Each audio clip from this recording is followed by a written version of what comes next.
nation.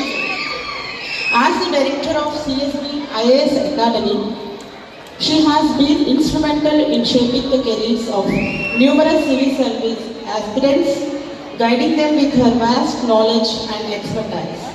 లైఫ్లో మనకు చాలా డ్రీమ్స్ ఉంటాయి. దాన్ని పర్సూ చేయడానికి ఏ ఛాలెంజ్ కూడా మనం ఆపలేదు అని నేను నమ్ముతాను. నేను చిన్నప్పుడు ఇంత మంచి స్కూల్లో చదవలేదు. ఒకసారి పాల్మంచికి నేను ఎంటర్ అవగానే నేను చూసిన ఈ వైబ్రెన్స్ కానీ, ఇంత మంచి పేరెంట్స్ కానీ, కిడ్స్ కానీ చూసిన తర్వాత నేను చాలా అదృష్టవంతులు అనిపించింది. నా చిన్నప్పుడు 7th class, 10th class, intermediate, graduation ఈ మొత్తం స్కూలింగ్లో నేను సరిగ్గా స్కూల్కి వెళ్ళే అవకాశం కూడా నాకు దొరకలేదు.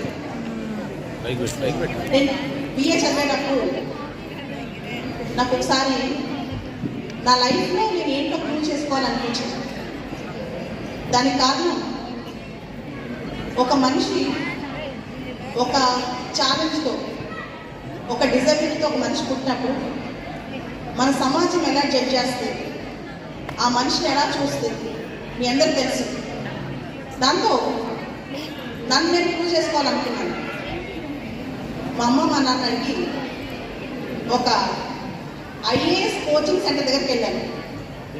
వెళ్ళినప్పుడు ఆ డైరెక్టర్ గారు అడిగారు, 7th క్లాస్లో ఎన్ని మార్క్స్ వచ్చాయి, 10th క్లాస్లో ఎన్ని మార్క్స్ వచ్చాయి, ఇంటర్మీడియట్లో ఎన్ని మార్క్స్ వచ్చాయి, డిగ్రీలో ఎన్ని మార్క్స్ వచ్చాయని. దానికి నేను చెప్పిన మాటని ఆయన ఒక మాట అన్నారు, అసలు సివిల్ సర్వీసెస్ పాస్ అవ్వాలంటే చిన్నప్పటి నుంచి చాలా స్ట్రాంగ్గా ఉండాలి అని. ఇక్కడ చాలామంది పేరెంట్స్ ఉన్నారు. ఒక మాట చెప్తాను, మనందరం అనుకుంటాం మన పిల్లలు మార్కులు ఎక్కువ వస్తే చాలు అని. కాన్సెప్చువల్ క్లారిటీ మీ పిల్లలకి ఎంత ఉంది అనేది చాలా ఇంపార్టెంట్ అన్నమాట. నేను చిన్నప్పుడు స్కూలింగ్ వెళ్ళకపోవడం వల్ల చాలా ఫైట్ చేయాల్సి వచ్చింది. తర్వాత సివిల్ సర్వీసెస్ పరీక్ష నేను రాయడం జరిగింది. రాసినప్పుడు మా నాన్నగారు నాకు చాలా అంటే చాలా సపోర్ట్ చేశారు. నేను సివిల్ సర్వీసెస్ పరీక్షలో ప్రిలిమ్స్, మెయిన్స్ రాసిన తర్వాత ఇంటర్వ్యూ కోసం ఢిల్లీకి వెళ్ళాను. ఢిల్లీలో mock interviews, model interviews conduct చేస్తారనమాట. దానిలో కొన్నిసార్లు నేను వీక్ అయిపోయేదాన్ని. కానీ మా నాన్న ఒక మాట చెప్పేవాడు, నువ్వు ఎందుకు సక్సెస్ సాధించాలి, ఎందుకు విజయం సాధించాలంటే నీ ఒక్కదాని కోసం కాదు, 10 మంది కోసం అని చెప్పి. మన పిల్లల్లో ఎన్ని ఛాలెంజెస్ ఉన్నా, ఎన్ని సమస్యలు ఉన్నా ఖచ్చితంగా సపోర్ట్ సిస్టమ్ అనేది పేరెంట్స్ నుంచి రావాలి. ఇక్కడ నేను సివిల్ సర్వీసెస్ ఫస్ట్ అటెంప్ట్లో పాస్ అయ్యాను. అయిన తర్వాత నేను సివిల్ సర్వీసెస్కి టీచ్ చేయడం కూడా మొదలెట్టాను. ఇక్కడ పేరెంట్స్ అందరికీ కొన్ని విషయాలు నేను చెప్పాలనుకుంటున్నాను. మా పేరెంట్స్ జీవితాన్ని ఇస్తే, మా పేరెంట్స్ పుట్టుకలు ఇస్తే, మా టీచర్స్ జీవితాన్ని ఇచ్చారని. పేరెంట్స్ బర్త్ ఇస్తే టీచర్స్ జీవితాన్ని ఇచ్చారని. అలాంటి జీవితాన్ని ఇచ్చే టీచర్స్ ఇక్కడ చాలామంది ఉన్నారు. ఇంత అద్భుతమైన స్కూల్ ఇక్కడ ఉంది. ఇక్కడ ఉన్న టీచర్స్ అందరికీ కూడా మా ఫ్రెండ్ ఒక కథ చెప్తాను నేను. నాకు ఒక ఫ్రెండ్ ఉన్నాడు. ఇప్పుడు తను బీహార్లో ఐజీ, ఇన్స్పెక్టర్ జనరల్. చిన్నప్పుడు తనకి మ్యాథ్స్ అంటే నచ్చేది కాదంట, మ్యాథ్స్ అంటే ఇష్టం లేదు కాదంట. అయితే 5th క్లాస్ చదివేటప్పుడు టీచర్ మ్యాథ్స్ ఆన్సర్ షీట్లో మార్క్స్ ఎక్కువ వేశారు. అబ్బాయికి 10 రావాల్సి వస్తే 20 మార్కులు వేశారంట. కౌంటింగ్ డబుల్ వేసేసాడు. అబ్బాయి టీచర్ దగ్గరికి వెళ్ళి, సార్ నాకు ఇన్ని మార్కులు రావు, మీరు నాకు చాలా మార్కులు వేశారు, నాకు ఇన్ని మార్కులు అసలు రావు అని చెప్పి టీచర్ చెప్పాడు. టీచర్ అన్నాడంట, అబ్బాయి తప్పు నాదే, సారీ, కౌంటింగ్ మిస్టేక్, నీకు 10 మార్కులే వచ్చి నేను 20 వేశానని చెప్పి. కానీ మార్కులు ఇంపార్టెంట్ కాదు, నువ్వు హానెస్ట్గా ఉన్నావు, నా దగ్గర కొంచెం నిజాయితీగా చెప్పావని చెప్పి పిల్లలందరి చేత క్లాప్స్ కొట్టించి అబ్బాయి నిజాయితీకి హానెస్టీకి టీచర్ అబ్బాయికి ఒక పెన్ను గిఫ్ట్ ఇచ్చాడంట. ఆ రోజు నుంచి మ్యాథ్స్ టీచర్ని ఇంప్రెస్ చేయడానికి అబ్బాయి మ్యాథ్స్ మీద ఇష్టం పెంచుకున్నాడు. ఐఐటి పాస్ అయ్యాడు.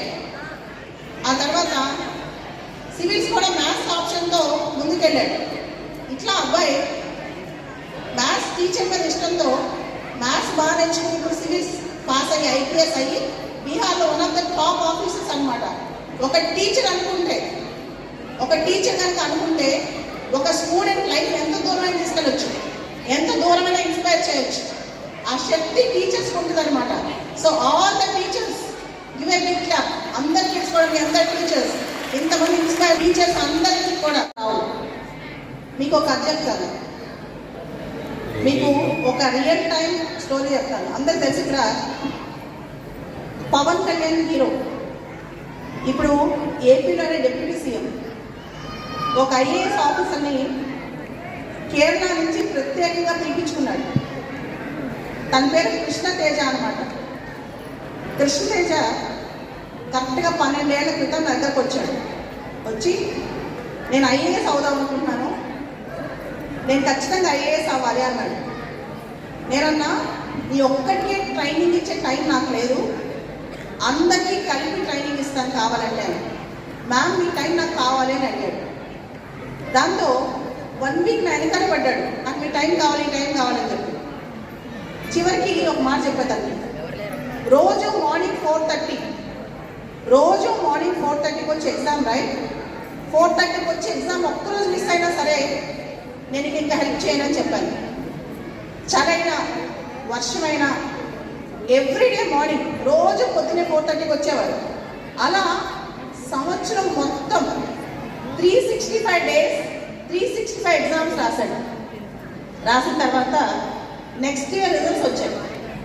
ఆ నెక్స్ట్ ఇయర్ రిజల్ట్స్లో అబ్బాయికి ఆల్ ఇండియా 66 ర్యాంక్ వచ్చింది, ఐఏఎస్ అయ్యాడు. కేరళ క్యాడర్ అనమాట.